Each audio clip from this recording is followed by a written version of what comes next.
تاکاہیرو ایک بہت ہی نرم دل بچہ تھا۔ وہ ایک چونٹی کو بھی نہیں مار سکتا تھا، تاکاہیرو کی ماں نے کہا۔ The cold blooded Twitter serial colour.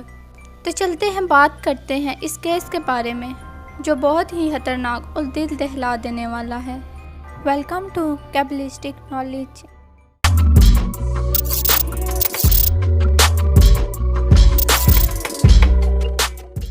Us video میں آگے بڑھنے سے پہلے آپ سے گزارش ہے کہ اس ویڈیو پر لائک اور کامنٹ کریں اور چینل کو سبسکرائب کریں۔ ایک ایسے خطے میں جہاں سے سورج طلوع ہوتا ہے، جاپان ایک ایسا ملک جو ثقافت اور تاریخ سے جڑا ہوا ہے، اور ایک ایسی قوم جسے نئے دور کی ٹیکنالوجی کا لیڈر کہا جاتا ہے۔ جاپان کا یہ ٹیکنالوجیکل لینڈ تاکاہیرو سراشی کے لیے شکار کی بھی جگہ تھی۔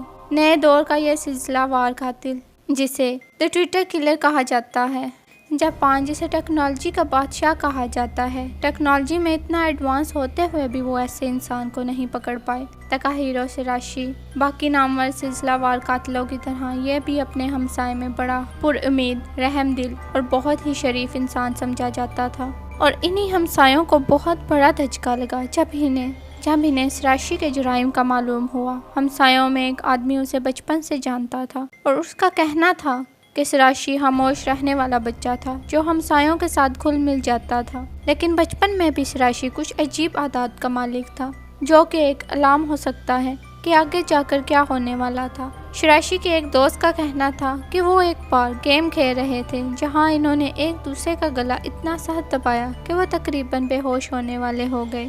گریجویشن کرنے کے بعد سراشی نے عورتوں کو اپنے جال میں پھنسانے کا ہنر آزمانا شروع کر دیا، وہ بھی قتل کرنے سے پہلے۔ اس نے پروسٹیٹیوشن کے گروہ کے ساتھ کام کرنا شروع کر دیا جو کہ ٹوکیو کے کابوچا ڈسٹرکٹ میں واقع تھا۔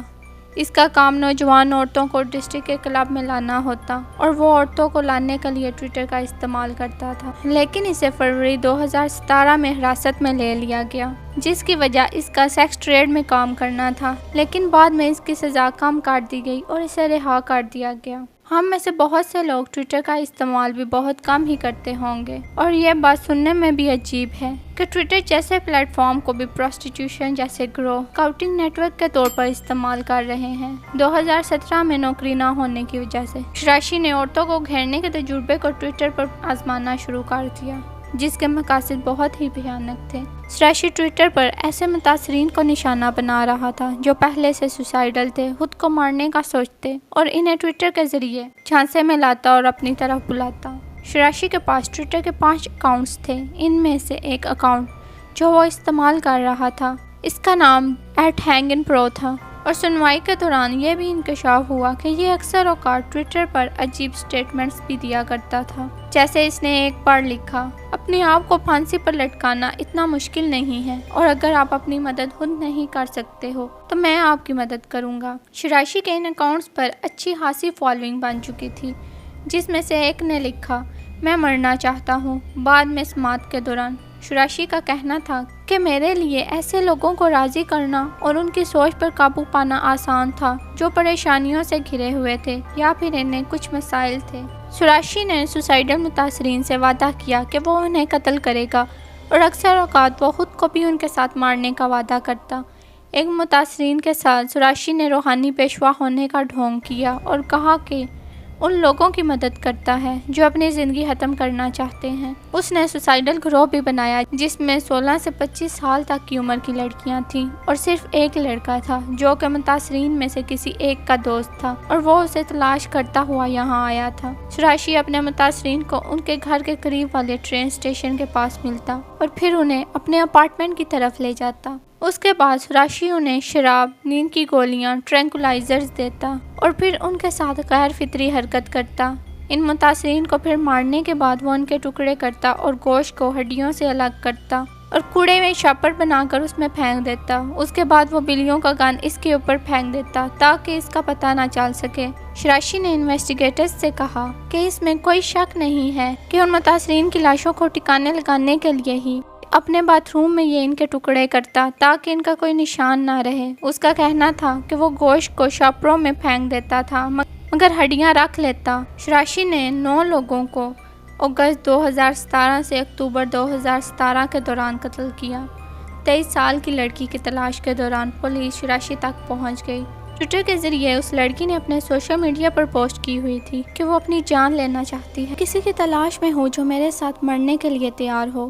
اس کے بھائی نے اس کا اکاؤنٹ کھولا اور دوسرے اکاؤنٹس کے ساتھ اس کی بات چیت دیکھی۔ لڑکی کے فالوورز میں سے کسی نے اس کے بھائی کو بتایا کہ وہ جانتی ہے کہ اس کے پیچھے کون ہے۔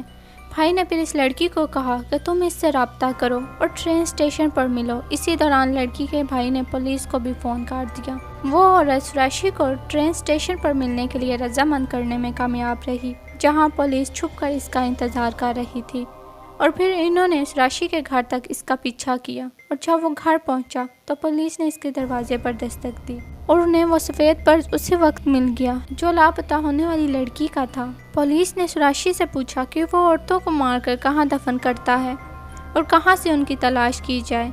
شراشی نے کولر کی طرف اشارہ کرتے ہوئے جواب دیا، کولر کے اندر۔ شاید وہ سمجھ چکا تھا کہ اب وہ پکڑا گیا ہے اور جھوٹ بولنے کا فائدہ نہیں تھا۔ شراشی نے پولیس کو بتایا کہ وہ متاثرین کو اس کے اپارٹمنٹ میں آتے ہی مار دیتا ہے۔ 22 اگست 2017 میں اسے لاش کے ٹکڑے کرنے میں 3 دن لگے۔ اس نے پھر اس کے بوائے فرینڈ کو قتل کر دیا جو اس کی تلاش میں اس تک پہنچ گیا تھا۔ پولیس کو بازو اور ٹانگوں کی ہڈیوں کے علاوہ 9 سر بھی ملے جو احتیاط کے ساتھ ٹول باکس اور کولرز میں پڑے تھے۔ ٹوٹل 240 ہڈیاں شراشی کے اپارٹمنٹ سے برآمد ہوئی تھیں۔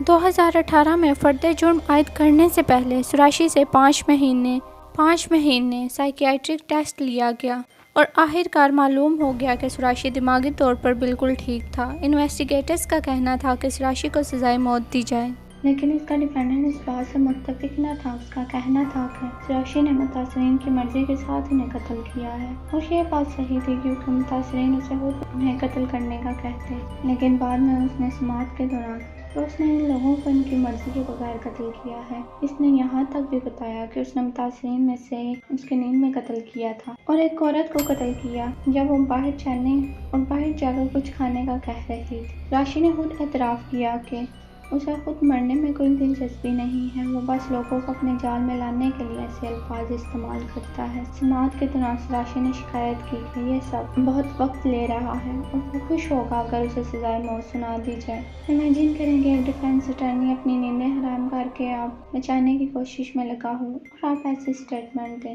جج اکونیانو نے اسے سزا سناتے ہوئے کہا کہ سارے قتل ایک خاص پلاننگ کے طور پر کیے گئے تھے اور جس طرح سے قتل کیے گئے ہیں تاریخ میں اتنے برے طریقے سے کبھی بھی نہ کیے گئے ہوں گے۔ یہ لوگوں کے لیے پریشان کن بات ہے جہاں کہ وہ اپنا زیادہ تر وقت سوشل میڈیا پر گزارتے ہیں اور عام روزمرہ کی طرح اسے استعمال کرتے ہیں۔ سماعت کے دوران شراشی نے متاثرین لوگوں کے گھر والوں سے کہا کہ میں معافی چاہتا ہوں ان لوگوں کو قتل کرنے کے لیے جن کے ساتھ میرا زیادہ وقت گزرا، اور ان کے گھر والوں سے معافی چاہتا ہوں، مگر باقیوں کے لیے مجھے کوئی بھی شرمندگی نہیں ہے، لیکن میں معافی اس لیے بھی مانگ رہا ہوں کیونکہ میں پکڑا جا چکا ہوں، اور اگر میں پکڑا نہ جاتا تو مجھے اس چیز کا کوئی پچھتاوا نہ ہوتا۔ 15 دسمبر 2020 کو 30 سال کی عمر میں شراشی کو سزائے موت سنا دی گئی اور جاپان میں یہ سزا پھانسی لگا کر دی جاتی ہے۔ جاپان میں سزائے موت کے قیدی کو نہیں معلوم ہوتا کہ اس کو کب پھانسی دی جائے گی جب تک کہ اس کا دن نہیں آ جاتا، اور اکثر اوقات موت کے قیدیوں کو سالوں انتظار کرنا پڑتا ہے جب تک کہ ان کا سال نہیں آ جاتا۔ متاثرین میں سے ایک لڑکی کے باپ نے کہا کہ وہ کبھی بھی شراشی کو معاف نہیں کرے گا یہاں تک کہ وہ مر ہی کیوں نہ جائے۔ آج بھی جب وہ اپنی بیٹی کی عمر کی کسی لڑکی کو دیکھتا ہے تو اسے لگتا ہے کہ وہ میری بیٹی ہے، میرا یہ درد کبھی ختم نہیں ہوگا، مجھے میری بیٹی لوٹا دو۔ ایک سماعت کے دوران شراشی نے خواہش کا اظہار کیا کہ وہ ایک عام سی لڑکی سے ملنا چاہتا ہے اور شادی کرنا چاہتا ہے۔ اس نے کہا میں شادی کے لیے اپنے لائف پارٹنر کا تلاش کروں گا جب تک کہ میں جیل میں ہوں۔ اس کیس کے بعد جاپان میں ڈسکشن کی گئی کہ خودکشی کو کیسے روکنے کے لیے اقدامات کیے جائیں۔ جاپان پچھلے کچھ سالوں سے وقت سے گزر رہا ہے جہاں لوگ بہت بڑی تعداد میں خودکشی کر رہے ہیں۔ اس کا شمار ایسے چند ممالک میں ہوتا ہے جن میں سوسائڈ ریٹ دنیا میں سب سے زیادہ ہے۔ 2018 میں خودکشی میں ہونے والی اموات کی شرح 18.5 تھی۔ جاپان میں ہائی سوسائڈ ریٹ کے بارے میں وجہ تو معلوم نہیں، مگر کچھ ایسی چیزیں ہیں جو اس میں اہم کردار ادا کرتی ہیں، جیسے نفسیاتی مسائل کو مد نظر نہ لانا، زیادہ گھنٹے کام کرنا، لوگوں سے دور رہنا۔ پچھلے سال 2019 میں خودکشی کی تعداد میں کمی آئی تھی، مگر کورونا کے چلتے اکتوبر سن 2020 میں بہت سے لوگوں نے خودکشی کی، جن میں کورونا سے مرنے والے لوگوں کی تعداد خودکشی کرنے والے لوگوں کی تعداد سے کم تھی۔ خودکشی کرنے والے لوگوں کی تعداد 2153 اس ماہ ہو گئی تھی، جب مرنے والے لوگوں کی تعداد 2087 تھی۔ اگر آپ کو بھی یہ کہانی اچھی لگی ہے تو اس ویڈیو پر لائک اور کامنٹ کریں اور چینل کو سبسکرائب کریں تاکہ آپ تک اس طرح کی مزید کہانیاں پہنچتی رہیں۔ شکریہ۔